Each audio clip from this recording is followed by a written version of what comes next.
agradecerle como siempre, como todos los martes y cuando lo amerita la noticia, a la doctora Leticia Calderón Chelius, experta en asuntos migratorios, investigadora del Instituto Mora, que se dé tiempo para hablar de las noticias más importantes, que comparta sus opiniones, sus comentarios con nosotros. Doctora, vía telefónica, le mando un abrazo a la distancia, ¿cómo está? Muy bien, Vicente, les mando igualmente un saludo a todos y bueno, aquí entre cuatro paredes todo mundo. Oiga, a ver, deme su opinión acerca de este concepto que ya anda manejando en redes, el que quería desapendejar a sus amigos para que salieran y no se quedaran esclavizados, encarcelados por las autoridades sanitarias en México, el neocomunismo, dice Ricardo Salinas Pliego, que vamos a regresar a los tiempos de la servidumbre. Me parece lamentable que uno de los hombres más ricos de México asuma este papel. Deme su opinión, doctora. Pues mira, yo no entiendo muy bien cuál es la lógica de querer reventar la estrategia de salud en el país, en esta parte que es tan delicada y que nos afecta a todos, que claramente se ha ido decantando por clases sociales, por áreas, por sectores. Digamos, eso ya lo estamos viendo más allá, además de lo que ya sabemos de los perfiles, digamos, de salud, que también han sido un elemento fundamental para entender cómo avanza la pandemia en cada lugar del planeta. Pero estas declaraciones, estas posturas, mira, de verdad no se entienden, porque ¿cuál es el objetivo al final? Que reviente una estrategia que no tenga, digamos, la solidez o el acompañamiento que tendría que tener para realmente poder pasar como a otra etapa que va a ser muy larga, que la vamos a tener que mantener y que más bien tendríamos que estar cerrando filas en términos de una generación de una nueva cultura cívica que permita que en el caso de México, Vicente, te lo digo, o sea, el nivel de porquería, de suciedad que la ciudadanía en general maneja, cuando tú caminas en las calles de estas ciudades, la que me digas en el país, y ves basura, bueno, ahí te tienes que preguntar con qué cara le pides a la gente que se lave las manos o que se tape la boca en esta idea de que son cambios de hábito muy sencillos, pero muy contundentes. Entonces, lo veo como una estrategia muy mala onda, muy fuera de lugar. No entiendo incluso de qué le puede servir a mediano plazo boicotear o golpetear de esa manera, Vicente. Pues es la pregunta del millón, doctora, la pregunta del millón. ¿Qué hay detrás? Porque a ese nivel, vamos a ser sinceros, no agarra el Twitter así nada más porque sí, un personaje con todos los intereses que representa Ricardo Salinas Pliego. Hablando de estas cosas, hablemos de esas leyendas urbanas, como le llama usted, que toman forma y de lo que hoy estamos viendo con los Tomás Herón, con los César y Javier Duartes, con los Emilio Lozoya y los que se sumen. ¿Qué cosa estamos viendo deshojando la margarita, si me permite esa expresión, en este 2020? Ojalá que se venga lo que queremos todos, que es justicia en nuestro México, que ha sido saqueado, que ha sido flagelado con la impunidad, la corrupción, la simulación de muchos de estos personajes. Pues mira, yo creo, Vicente, que estamos viviendo una situación que no es nueva, te voy a decir, yo creo que cuando los mexicanos hemos, digamos, cada generación lo ha vivido con esa intensidad, esta parte de que se empiezan a descubrir cosas, que atrás de eso hay una serie de lugares comunes que se compartían, que había murmullos sobre lo que estaría pasando, quién era el que había hecho tal acto de corrupción, o incluso dónde estaban las redes de poder siniestras. Yo me acuerdo la discusión muy fuerte que se dio a propósito de cuando se destapó de manera muy abierta el tema del feminicidio, principalmente en Ciudad Juárez, cuando empezó ahí, y que si ahí se hubiera enfrentado, si ahí se hubiera atacado, no tendríamos esta pandemia terrible que tenemos. Pero recuerdo muy bien, Vicente, que había este lugar común, esta leyenda urbana que se compartía por allá, de que había redes entre políticos y empresarios que encubrían esto que era el secuestro y asesinato de mujeres, sobre todo en ese momento chicas de la maquila, que era gente en general, migrantes que habían ido de alguna parte del país hacia la frontera norte, que tenía cero desempleo, Vicente. Realmente había una prosperidad y una bonanza potencial ahí en esa frontera increíble, que digo, se encargaron de hacerla a un lado. Entonces es muy interesante porque eso se decía, y en ese momento sonaba tan loco, tan fuera de lugar. ¿Cómo es posible que esto ocurriera? Y sin embargo, mira de lo que estoy hablando, ¿eh? En ese momento, cuando por fin llegó el gobierno de alternancia, el PAN en ese momento, Barrios, Francisco Barrios, él descalificó toda posibilidad de dar una investigación a este tipo de crímenes. Bueno, ¿por qué lo digo? Porque ahora de repente, estamos hablando de décadas después, resulta que esas redes empresariales, de políticos, de gente, digamos, que está metida en el centro del poder, son parte de lo que no solo ha encubierto, sino que se ha beneficiado, ha propiciado y han hecho de cada uno de los crímenes que tú me digas, parte de la realidad de no solo de México, de muchos países, pero especialmente de México. Entonces, lo uso como ejemplo para decirte que esas leyendas urbanas de podría ser, quién estaría encubriendo, hoy la vemos en el caso del tema de Tomás Herón, en un video a todo color, Vicente, lo que nos podríamos haber imaginado, lo que tantas veces hemos oído los mexicanos, lo que se dice, lo que se repite, lo que incluso luego llevan a las películas, ¿no?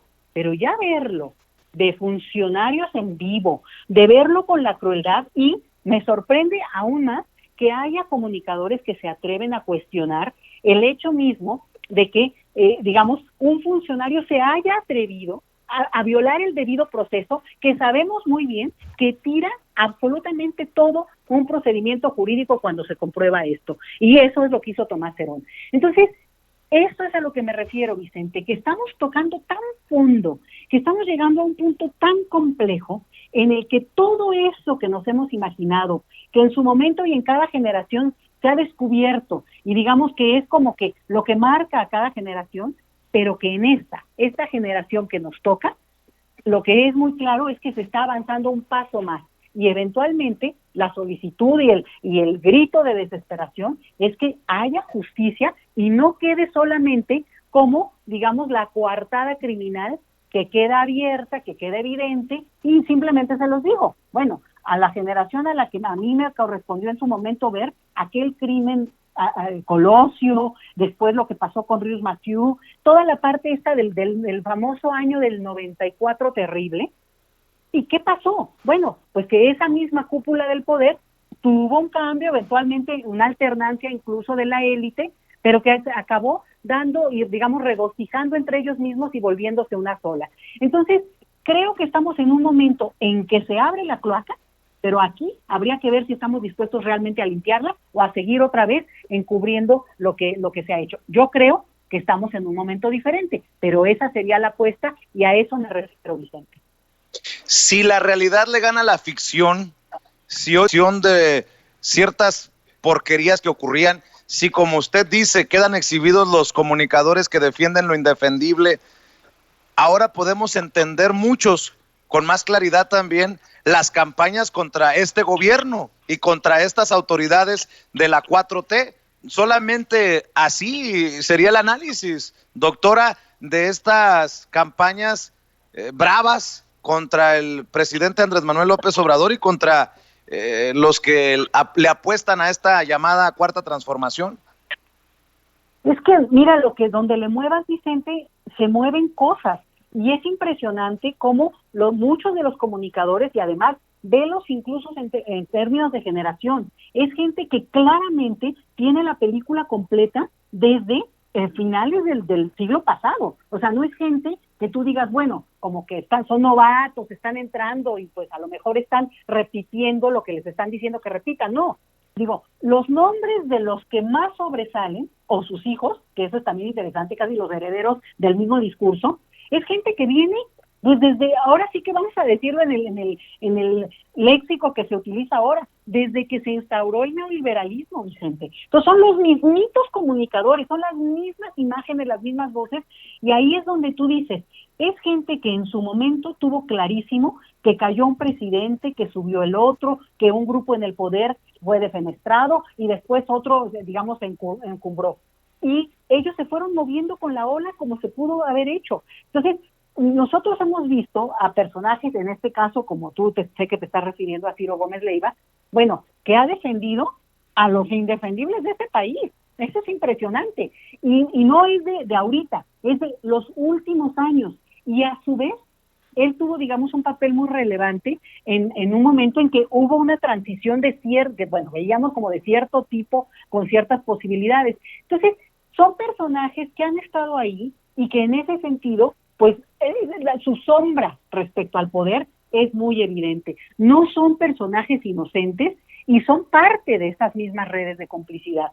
No, y yo no estoy diciendo que directamente, ni mucho menos, ¿verdad? Pero claramente se han beneficiado como ellos mismos dicen, o alguna vez lo leí, más no por lo que dicen, sino por lo que saben, por lo que ocultan, teniendo la información. Ahora resulta que tenían videos del 2015 con este señor Tomás Herón, los empiezan a hacer, a sacar a la luz pública. Vicente, este es un crimen de Estado. ¿Cómo es posible que eso empiece a salir ahora?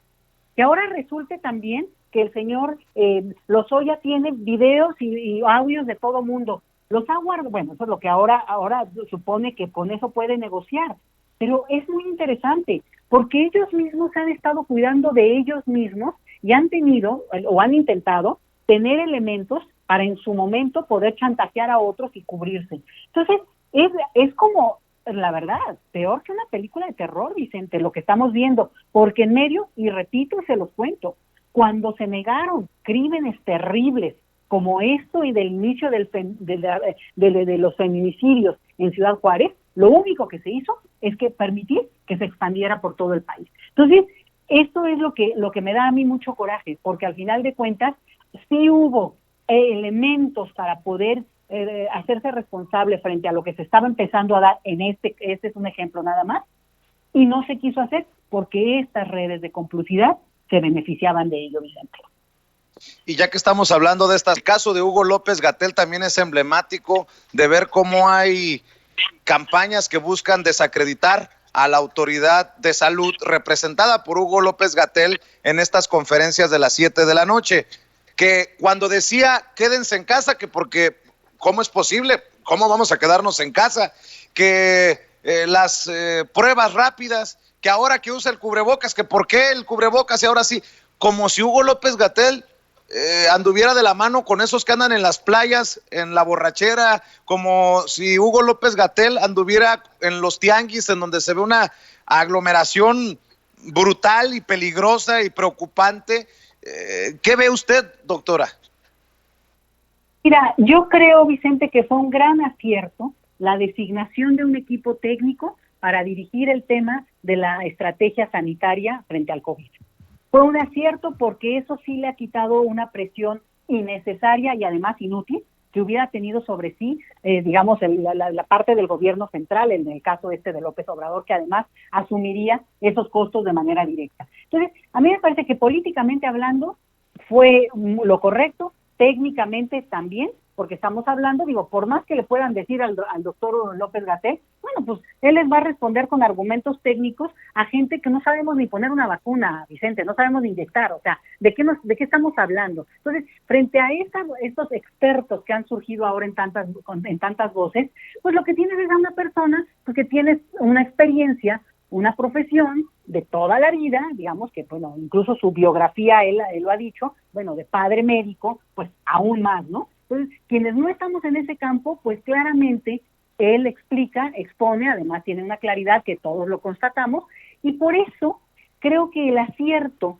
de que ese personaje, aun cuando políticamente se ha golpeado, al final de cuentas no le hace nada, porque tampoco es ese personaje que tú pudieras intuir que a partir de este puesto tiene otro puesto y que solo está ahí para ese objetivo. Entonces, en ese escenario se vuelve mucho más fuerte, porque su carrera, y lo constata su propia trayectoria en términos de que cuando estuvo en la pandemia anterior y cuál fue su papel, que conoce desde adentro del propio manejo, digamos, gubernamental y también de parte de la cuestión técnica. Entonces, eso ha implicado enfurecer de una manera monumental a quienes lo critican de todo. Y mira que pueden tener razón, Vicente. Es muy probable que haya muchas cosas en que podría haber cedido mucho más el doctor, podría haber dicho, bueno, a ver, si eso es lo que quieren, vamos, ¿no? Yo estoy convencida, digo, así, otra vez, como la típica que opina sin saber, pero que es probable que ellos sí decidieron en su momento adelantar una semana esto del encierro que tuvimos, porque empezó a venir mucha presión. Acuérdate que hasta la tal Thalía, la cantante esta pop que vive en Estados Unidos, que sacó videos de que por favor ya enciérrense porque esto está gravísimo. Entonces, empezó a haber una presión mediática fuerte, que es cuando el gobierno federal anuncia que ya, bueno, los niños, sobre todo que venían las vacaciones ya. Pero yo creo que hay cosas que entre técnicas y de presión empezaron a ajustar. Entonces, sí lo hicieron, no lo hicieron como querían que lo hicieran en ese momento, ahora ya hasta se les olvidó que querían que nos encerráramos incluso mucho antes cuando no era lo conveniente. Entonces, esas disputas en las que yo sí creo que de repente digamos, podrían ceder más y bueno, si el punto es que lo quieren ver de todo el tiempo de cubrebocas, que se lo ponga y ya, digo, es irrelevante porque no está presumiéndose a sí mismo tampoco. Entonces, yo también creo que podríamos hablar de esa parte, pero fuera de ahí, lo estrictamente técnico, lo estrictamente, digamos, de conocimiento científico frente a un tema que es desconocido y sin embargo hay un conocimiento acumulado que permite enfrentarlo de cierta manera, pues la verdad, Vicente, no tienen forma de atacarlo. Lo pueden atacar de otras cosas, pero esa insinuación de cuántas personas han fallecido en el país, como querérselas atribuir a él o a una estrategia, pues mira, se le debe de resbalar, pero como se te resbala el agua con jabón, ¿no? O sea, porque francamente es de un nivel infantil o de reducción tan obvia que pues, digo, eso, nadie va a asumir eso, ¿no? Entonces, yo creo que, insisto, fue un acierto, ha sido un acierto. Lo que sí impresiona, y te lo voy a decir más que nada como que me impresiona, ver al presidente López Obrador, bueno, todos los días en su mañanera hablando y que luego que si se fue de viaje, y bueno, ahí lo ves fuerte, digo, supongo yo que se cansará. En cambio ves al doctor Hugo López-Gatell y de repente ya lo ves cansadón y todo, y oye, pero es muchísimo más joven que el presidente. ¿De qué estará hecho el señor López Obrador que, oye, qué aguante tiene, porque hasta este doctor que te digo, no solo es más joven, sino seguramente pues muy bien alimentado, digo, hace mención mucho de esos temas que ahora resulta que son los grandes temas de este país, y bueno, simplemente por pura imagen decir, híjole, no, hay que aprender un poquito más también de lo que es seguramente, pues no sé, tener muy claras las metas para tener esa convicción, Vicente. Así es que ya tiene callo, como decimos allá en Sonora, el presidente Andrés Manuel López Obrador, tantos años de estar recibiendo campañas negras, golpes, descalificaciones, hacen callo, doctora. Oiga, vamos de López Obrador sin hablar de López Obrador. ¿A qué me refiero? El presidente va a Washington, lo critican, dicen que se le puso de tapete. Estaba leyendo a Leoncito Krause que no puede superar que le haya ido bien al presidente Andrés Manuel López Obrador en Washington. Y otra cosa que no analizan es el cambio por cuestiones electorales y por lo que usted quiera de Donald Trump, que sí siempre va a decir lo del muro, que sí va a sacar sus estupideces. Donald Trump es Donald Trump, no cambia ni reuniéndose 1000 veces con López Obrador, pero lo cierto es que habla de la posibilidad de arreglarle papeles con una orden ejecutiva a los Dreamers, dice él que va a ser más amplia, en fin, no porque se haya reunido con López Obrador y le haya ido bien a López Obrador, hay que dejar de tener cuidado con Donald Trump en este proceso electoral. Ahora pareciera que se quiere ir hacia el centro, no tan a la ultraderecha, porque seguramente sus asesores le están diciendo que la está perdiendo, doctora. Pues mira, quedó como muy claro que empezó a tener un discurso cambiante frente a distintos temas, y la campaña evidentemente les hace ver estas encuestas donde hay un porcentaje muy relevante, a mí me sorprende porque que siga teniendo ese apoyo de gente que es un voto duro pero que sí le permite estar en la jugada. Y eso es lo que sorprende de un país como Estados Unidos. Ahora, ¿cómo recuperar a esos que seguramente fueron sus votantes? Supone que porque no sabían mucho, porque les atraía alguna cosa que cambiaba, y que eso yo creo que es muy importante de tenerlo en el escenario. Mucho de lo que se explicó por el voto a Trump no es, a pesar de su misoginia, su todo lo que podamos decir, mira, ya ni repetirlo, pero el punto es, hubo gente que aún así estuvo dispuesta a votar por él porque había una sensación de votar también contra la élite que ha estado en Washington desde hace tanto tiempo. Sí, esta suerte, sin ser el tercero en discordia, pues porque él es más élite que las élites, pero sí esta cosa de ir contra el status quo político en la figura de Hillary Clinton. Y desafortunadamente, Vicente, Biden es esa misma trayectoria, es esta alcurnia estadounidense en el poder, que sin tener ellos nobleza, bueno, así la juegan. Entonces, no es políticamente muy atractivo, obviamente, frente a un Trump que muchos repudian, y en 3 años y medio, 4 ya contando la campaña, que se ha revelado como un personaje, pues realmente tal cual se veía, pero nunca se hubieran imaginado que iba a actuar como actuó, como lo ha hecho. Bueno, pues realmente cualquiera, o bueno, lo que yo leo, lo que yo escucho, es que hay una posibilidad de votar por Biden, aunque representara al rey, al mismísimo rey, ¿no? Pero sí es verdad que carga sobre sí este hecho, no se nos puede olvidar. Por tanto, hay un voto duro que tiene Donald Trump ya de sí, y él va a empezar a jugar como se juega en las elecciones, en toda elección, por ese voto intermedio que está dudoso por irse con otra opción, en este caso serían los demócratas, te digo, en la figura de la élite más aristocrática estadounidense, y por el otro, bueno, aquí la abstención no cuenta, aquí el que se abstiene pierde y el que se abstiene simplemente está delegando su posibilidad de opinar.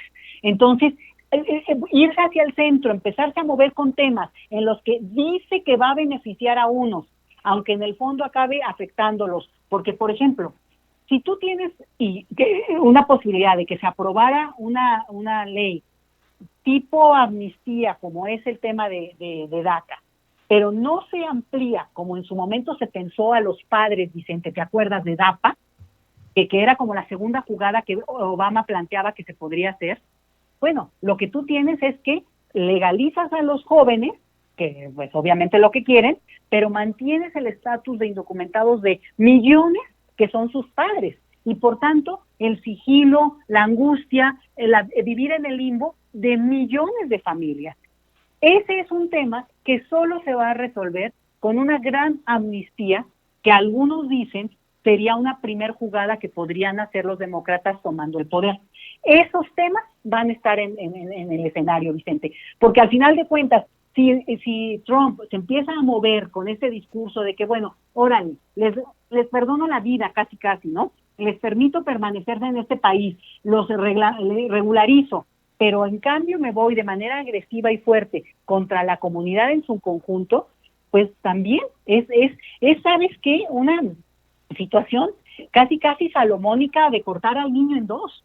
Muy dura, se ha vivido así desde hace mucho, pero me parece que no se nos puede perder del escenario lo que va a estar en juego y las muchas cosas que Donald Trump empiece a usar a su favor, efectivamente, para ponerse más en el centro, según esto, una persona más coherente, a lo mejor más complaciente, ¿no? No hay que dejarse engañar, hay intereses absolutamente electorales, pero entonces tal vez es momento de que, lo que no se ha visto, los demócratas empiecen a decir cuál sería su programa y su propuesta en el tema que me digas, pero en este tema migratorio, pues claramente tendría que ser algo muy radical, muy convincente, muy así, amnistía total, y jugársela con algo así, Vicente. No sé si estén dispuestos. ¿Por qué? Porque eso es perder una parte de ese electorado que está a la mitad, del que te decía, no el duro, sino el ambiguo con el que siempre pues están jugando todo político en todo país. Buen punto, doctora, y como siempre es un placer escuchar sus opiniones, sus comentarios. aquí en Sin Censura, y le pido a las personas que la sigan en Twitter, en @LetiChelius, que también apoyen @migrantólogos. Y doctora, pues estamos al pendiente porque anda desatado el mundo de las noticias, mucha información, muchos temas, y ya la estaré molestando cuando lo amerite la noticia. Muchas gracias, Vicente, y pues seguimos aquí en contacto y aguantando a que este tema del COVID, por lo menos en esta etapa tan fuerte, pues pueda ceder un poco, porque realmente sí, la situación, el impacto económico se puede ver en cada calle, por lo menos en México se puede ver en cada esquina, y eso es muy, muy triste. Muy bien, pues le mando un abrazo, doctora. Cuídese mucho. Abrazos, Vicente. Hasta luego. Gracias.